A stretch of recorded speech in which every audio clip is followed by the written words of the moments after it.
Hello again, everyone, and welcome back to another Max Fear Clear by the one and only Frey, this time on the aspect of Malinois.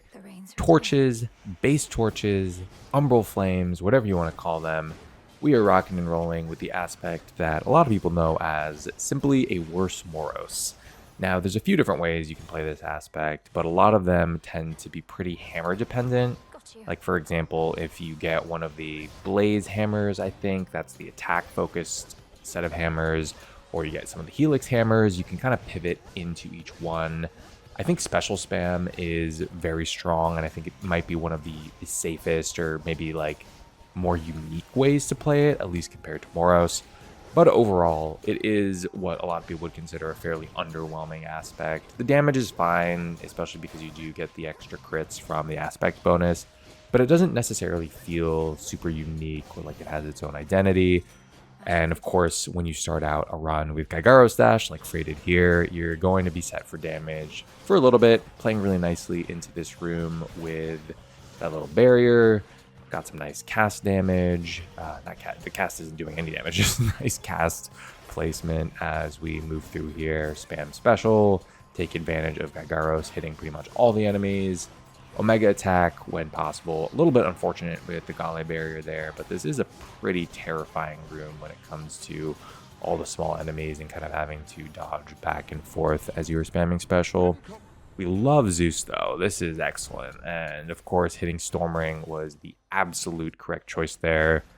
It is definitely one of the best casts, if not the best cast in the game, especially talking just about pure damage. So with or without any aspect, Stormring is going to do a ton here, especially for a room like this with a little bit of zoning from the Fangs combination. Like the lava, I don't know what the exact name of the Fangs effect is there, but yeah, that lava is pretty annoying.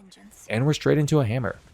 I think for Max Fear, probably the thing you want to see the most is Hidden Helix, I think is the name of it, where you do get that extra special, so you're effectively increasing your damage by like 50%. I don't know if the maths that way, but it really is a huge multiplier, especially if you end up seeing something like, honestly, Zeus again with like Blitz on hit. You could do Hestia, you could do, of course, like the usual suspects like Hera, Apollo. Honestly, Demeter is probably pretty good. I bet the new Ares or reworked Ares would be pretty nice, especially getting into some secondaries. But it does depend on getting Hidden Helix, which we do. And we're into Hera, which is perfect. Oh man, not the Shadow Speller. The Shadow Speller here is just, again, so annoying because these Shadow Whalers do a ton of damage, but we've got Stormring carrying. The special spamming is helping a lot with the triple special. And boom, we get Hera special. Wow. So this video, my prediction, I'm watching most of this live and reacting for the first time. I think Frey is probably thinking at this point that we're in really good shape. And other than some crazy BS from the rest of the run, we have got two of the best boons that you could start with. I mean, it's like the Exodia of weapon or aspect agnostic boons, you know, like Hera Special, Zeus Cast, Apollo Sprint. That is going to be pretty much anything any weapon needs. And of course, taking Arachne here was a great call over the shop. If you notice, her gold was only at 240, so would have only been able to afford a heart, which I don't think is worth it when you could get something like 60 armor, where you could get something like the cast dress or any of the options that give you a ton of armor. So in a really great spot here with, again, two of the best just generic core boons in the game, playing around special spam with the Hidden Helix Hammer. And we got a heart room as well anyway. So max life coming in for the rest of the run. Timer is not looking great, but taking the family dispute here I think could seem counterintuitive, but I imagine that picking this room is great simply just because you get extra power, and of course double strike is an amazing damage multiplier. But yeah, you get an extra power spike. Would taking another combat room really have been faster? Probably not, especially when you're this deep into a region. Seeing a family dispute often isn't a huge deal in terms of time loss. I think that's more of an any fear thing where people try to avoid it. But yeah, when it comes to high fear pushing, family dispute rooms are great. They're also not affected by forfeit. Not that that matters this late into a region, but definitely is good to know. Really like the way that we're playing around this fight. I mean, Hera is a very challenging god to fight, but I think Zeus is also pretty bad too. Nice options here. Probably don't want to do double hitch. You could keep something open. It's honestly not terrible, like if you're forced into it, but I think for this sake, it's not bad at all. Okay, the timer is sketch, very sketch, but seeing them there, or I guess because we saw them there, we're feeling okay about it. Apollo, love to see him. And we get Blinding Rush. So you've got Double Strike Zeus cast, Apollo Sprint, and Hera Special. So this is like the Exodia, whatever you want to call it, of weapon agnostic boons. Mel Torches on their own are, again, like I said, kind of underwhelming, but when you've got everything combined here, it's going to seem really strong. That first Hecate phase of like 16 seconds was obviously amazing. Not the best pattern. You're gonna eat a ton of damage here just from trying to like get around the crescents, but overall we should be in great shape to survive, make it through. I mean, obviously we do because I'm commentating, but I think Frey here has got the right strategy of playing fast, but also not doing anything stupid, because looking at the timer, like, you know you're going to have to tank some timer. Like, there's no way you're clearing these witches that quickly. We don't have anything like rousing, and even then, like, rousing would have hit wards. So just have to be comfortable taking timer damage. You might be able to iframe some. A little bit unfortunate that we took that 14 from like the torch flames there. Pretty nice pattern from Hecate. If she had like teleported and we would have had to waste more time, that would have been awful. But really patient play here, just taking timer damage against armor mostly. So losing the cast stress isn't ideal, but we survive and we're on to the next region. And as anyone who has played High Fear Underworld knows, Erebus is for sure the big timer choke point, especially on Max Fear. So once you get past that, all you need is not the worst Oceanus ever, and you should have a pretty good timer for the rest of the run, until you then have to start worrying about it again for time itself. So as you'll see throughout the run a little bit, Frey's going to pause. She was streaming to the Speed Discord, which you guys should join if you haven't. And Raishi was also in VC, just chiming in, weighing in with thoughts. And if you haven't heard of or seen Raishi's gameplay, she is maybe the High Fear GOAT. Anyway, back to this terrible room full of serpents. Honestly, it wasn't that bad. I just personally have a huge agenda against these sea serpents. Huge any fear time sinks. They can kick rocks. Love this room layout. Love a small room. Oceanus small rooms are very nice. These staggered waves are just hordes diff, I guess. But clean that up pretty nicely. Gonna purge the ashes. And we are, no, there's bones. I'm sorry. My Hades 2 knowledge was a little bit off. But love to be able to afford the boon there. I don't even remember what we clicked. That was so fast. She clicked that so fast. I was yapping. Let me rewind quickly. Okay, so we click Apollo and we instantly see, okay, backburner, which is phenomenal. So again, yet another weapon agnostic boon. This is truly the Exodia build when it comes to pretty much any weapon. And I'm probably going to say that at least a couple more times throughout this commentary, but even dealing with the Sea Serpent, who has a ton of projectiles, a lot of bullet hell, first Galley barrier eaten, which isn't terrible, especially on this boss. Pretty quickly dispatch him, purge the onion. I think for the rest of the run, it doesn't really matter what else we get, as long as we get some safety. So damage-wise, we're feeling good. Safety-wise, we definitely need a few things. Evade, of course, is like the king of options. But when it comes to damage, I think we're set. And so purging the onion there wasn't a huge deal. I know a lot of people would like to, save an extra few gold there for an extra boon. But all in all, we just want to get through the region, play things out. Hasty Retreat, again, is a very, very nice defensive option. Nitro Boost is, I think, best in slot when it comes to rounding out your build for Max Fear, High Fear, really just guaranteeing a clear. But we take Hasty Retreat there. It's definitely better on the surface where you get a lot more boons and then you can like really scale it. And it's also interesting with Hermes, like seeing a lot of his common boons may make you think that they're pretty mediocre, but as soon as you get into rarity, I think Hermes becomes a lot better. Love to see max life there. I think we've got enough to tank like 2 hits from Sirens. So this is pretty solid. The room clear, of course, is looking great. We are simply just enjoying Gygaros and spamming special. Blinding Rush is super helpful, especially to proc days, and then we're getting dodge chance. Nice little tech there to channel Omega special while like backed into a corner, essentially. So it's a lot of these like little optimizations you guys will see in like really high-end, high-fear gameplay. Just taking a like shitty situation that the game forces you into and just trying to figure your way out around it.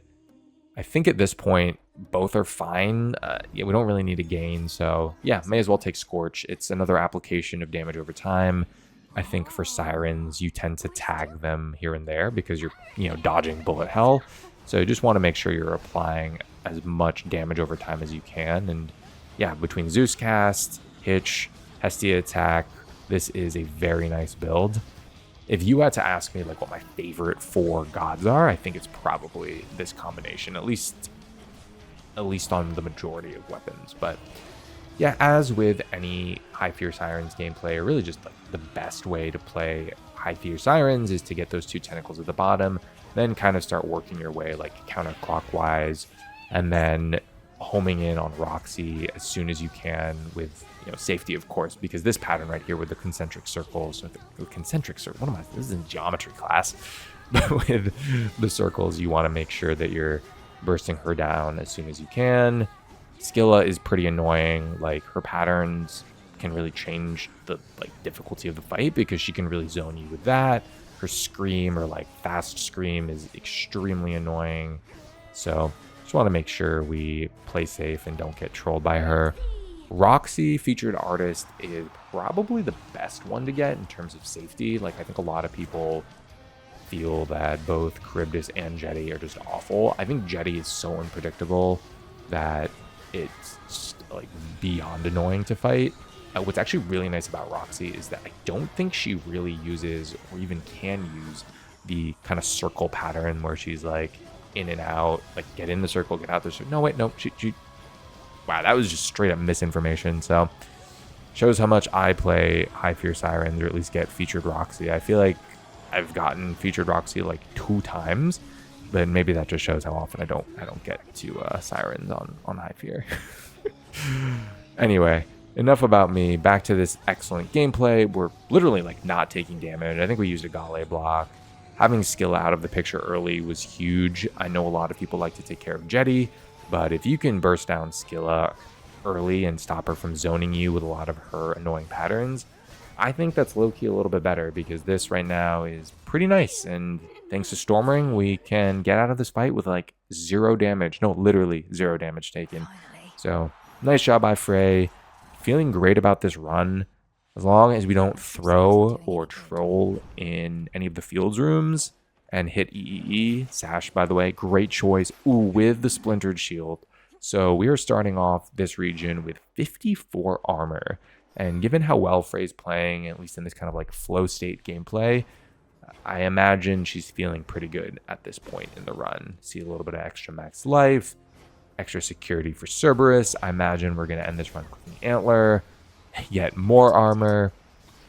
Man, this truly is the Exodia of runs. At this point, it's like, keep the armor, hit EEE, and then you are so safe, because taking Antler with this much armor, let's assume you lose a few points here, but you've got like 3 hits on Kronos actually with Antler, because I don't think he does anything more than like 70 damage with one of his attacks, of course, other than the insta-kill. So you can take a hit from Kronos, and then another hit to pop the armor, and then you've got, one more hit with Antler. This pattern is really annoying. I mean, I think all the mini bosses in fields are like pretty annoying on Max Fear, especially with how ridiculous the lightning is from these Lamias. But doing a pretty solid job just kiting things around. I think you guys can kind of see here, this is where a little bit of the struggles with Mel Torches come in. There's just not a ton of damage you can scale like really late on. Of course, we hit evade, evade, evade. That is pretty much the number one boon, as many of you know, for just defensive layers in the underworld. I'm honestly kind of shocked it like exists as a boon, just because of how run warping and safe it is and just kind of dominant. What's even funnier is like seeing evade, evade, evade as an option in like dream dives. I know like last region fields probably isn't a huge deal, but getting that like 70%, I think it is, evade, evade, evade is really funny. Yeah, with the gameplay on the screen, you can see that Hitch Attack, Storm Ring, a little bit of Hestia in there, Blinding Rush are just doing a ton of work. These are like pretty terrible hammers given that we're just spamming base special, but honestly being able to get sudden burst and just channel faster is really nice. Like it does let you use the Omega attack during some downtime. Like I wouldn't be surprised to see Frey pull that out during Chronos. Honestly, this was pretty much the like final thing you needed to see to like almost know that you've got everything you need to win. Honestly, even seeing EEE was like, okay, like the run is won. We have got great choices from Hermes. Yep, Nitro Boost there. I think I was talking about that earlier. Like this is exactly the boon you want to guarantee a little bit of safety. Would have been nice, of course, to have Demeter in the pool for Snow Queen, but one barrier, shit ton of armor. We're going to take Antler. We've got the Exodia build going on as much as we can for Mel Torches anyway. And I think playing them like Moros, especially when it comes to Max Sphere, is kind of grief, just because you are playing a worse version of an aspect that already struggles magic-wise. So that's my take on it. I think the special spam is 100% the right call. We got all the boons for it. Seeing even more armor and Zeus. This is pretty much everything you would want. Ward clear to top it all off for a little bit of extra safety. Helps with pretty much every single room in Tartarus. And then, of course, any of the Serb ads, just getting them down quicker is very helpful. So, and we are into the Serb fight. With Serb, as a lot of you guys know who play High Fear, it is just about execution and hoping that Serb doesn't throw out those one or two really rare patterns with like Flame Breath and with just certain jank about angles, and you should be good. It's mostly just a build check. Like timer is the biggest enemy, and just knowing and paying attention to when those like ground AoEs show up, that's pretty much like the biggest barrier when it comes to Serb. With these ads here, definitely don't be afraid of standing in the lava. I think Frey is doing a really nice job of using the space that she's given, and of course taking advantage of Hitch and all of her damage tools. Shout out Storm Ring. Checking the evade there, seeing how we're doing. I actually didn't see how good she was in terms of evade, so let's try and check out where we are in this run. I think it's been pretty fine so far. I didn't see a ton of dodges, but maybe we can check it out when she pauses here. Okay, so we've only procced it once at this point in the run, so feeling really good overall about the Serb fight, feeling great about everything we need to win the run, so just need to keep executing, and again, pray that we don't get the very rare... This is actually a very annoying Serb pattern I actually happened, where you just have to really lock in, hope you don't have to dash into Flame Breath, and a lot of times, like, even standing in lava isn't an option. I think if you guys have seen Boded's Rival's Guide or talk to people who play a lot of Underworld Max Fear or, like, really High Fear, standing in the lava is always a better option than eating, like, a Flame Breath or, like, one of these ground slams. But sometimes Serb doesn't give you the exact patterns you want for it, which is super duper annoying. Here, we don't mind taking the counter. I think proccing the Serb counter is almost always a good idea, especially if you are comfortable dodging it. This pattern is okay. It's just Serb like time wasting. We can't... Okay, no, we can get behind him. I didn't realize that was like possible to get behind him there. So nicely done. Only just procced the Nitro Boost. We dodged that. Not sure if that was because of... No. Yeah, hasty retreat plus evade. I think it's just like an additive chance. Like it's not like hasty retreats, dodge chance doesn't proc your evade chance. Someone in the comments, if they're listening at this point, even will actually probably correct me there. But all's good, all's looking great. Got no issues so far. So kind of hoping that Tartarus follows the same path. Evade, probably procced what, like 3 times so far. Okay, actually 5. Okay, it's a lot more than I thought. I really would have imagined that days would have helped more than evade. But oh well, kind of unfortunate. We move though. 40% for Kronos and Tartarus is more than enough. You know, you kind of imagine you take maybe 1 proc on the way to Kronos, then you've got 38% for the rest of the fight. So this run is, again, Antler. I had been mentioning it earlier in the commentary, but with this much armor and clearly with the build lacking a little bit of damage, I think we came into Serb with like a full 3+ minutes on the clock and, you know, really took a lot of that time. And we definitely do not want to get build diffed, especially with this layer of defense, with all the hits we had. When it comes to a like balanced Mel Torches gameplay, this is pretty much as good as it can get, unless you are like getting crazy lucky with certain gains with channel speed, especially like, you know, hitting channel dress, sudden burst. It's just really hard to get like an Omega focused build truly off the ground and play it in the same way that you can on 62 and even 65. So Mel Torches is for sure an aspect that wants to rely on spamming these specials. These giant numbskulls, by the way, are hilarious. It is also kind of nice that they're, you know, the fangs perk and the armor combination that they have there gives them a higher weight, because a lot of numbskulls in Tart is just asking for a bad time. Stormring doing crazy work, by the way. I had mentioned this at the start of the run, and I'm sure Frey knows it as well. Like, it is simply one of those boons that can win you a run on pretty much any aspect. Like, even without playing the aspect at all. Like, chuck Stormring and like Lightning Lance and just palm it up on like Selene and don't even play like the code aspect, and you're probably going to win most runs as long as you're not like completely inting.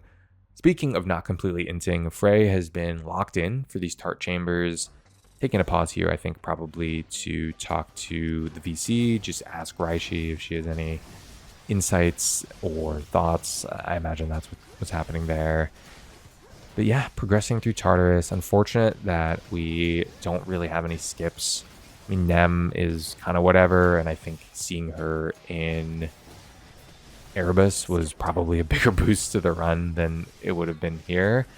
And with both Antler, Stormring, Static Shock, Special Spam, this is a very, very nice build.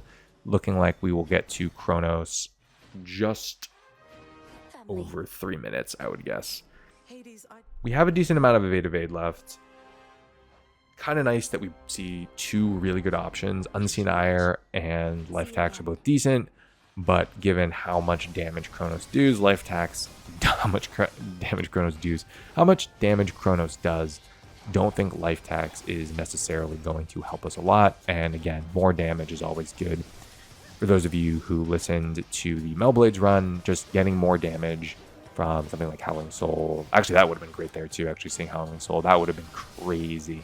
But more damage on an aspect that is not necessarily like deleting rooms is absolutely huge here. And as a reminder, of course, that when you are fighting a boss and you're not reliably able to get like all the hitch damage that you do from like room clear, it can definitely feel a lot worse. Like, I think room clear has been perfect, and bossing, as you guys saw in Cerberus, is definitely a little bit of a challenge. So nice to see some armor here. Nice to see Hestia. I think we're just going to have to click Hot Pot here. Yeah, Incandescent Aura without a gain is actually... I didn't even realize you could get that without a gain. That's so silly. Okay, sorry. I gotta back this up a second. What evade level does she have at this point going into the fight? I think we're looking at... Okay, so good dodge chance, 34%. Let's Gale. So yeah, so we're looking at like 50-ish percent, like 52% going into the fight. Honestly feel really good, and I know Frey had not made it to Chronos on Mel Torches before. So it was just like, wow, like I've got a lot of dodge chance. Hopefully, like we don't die to some BS, some like crazy Chronos pattern where he's like time slowing you into triple scythe, or he's just doing some BS in phase 2. But all in all, this is going to be a pretty oh my god, okay. Holy, okay, speaking of some BS, this is a little bit tight here. I know there was I think I saw a little bit of throwing, but you know, that's just like the commentator in me talking. The player in me is like, oh man, I would never have made it this far. But no, I know that Frey probably would like this phase 1 back. This is not the greatest showing from our wind streaking queen. But the Storm Ring's doing damage, special spam's doing damage. Seeing that reset there, at least for a lot of players, is pretty nice. You know, Chronos backs off, he gives you the scythe throw, you dodge through it, you feel like a gamer. And now we are back to our regularly scheduled programming. Phase 1, once you don't get like a terrible mini boss, like this is a little bit annoying because the Thorn Stalker, I think is the name, is just going to, or Root Stalker, is just going to eat a ton of EE if you get hit by the thorns. Gale block there is a little unfortunate, so this was kind of rough, but wow. What? Okay, that was crazy. I feel like she like one-framed Chronos.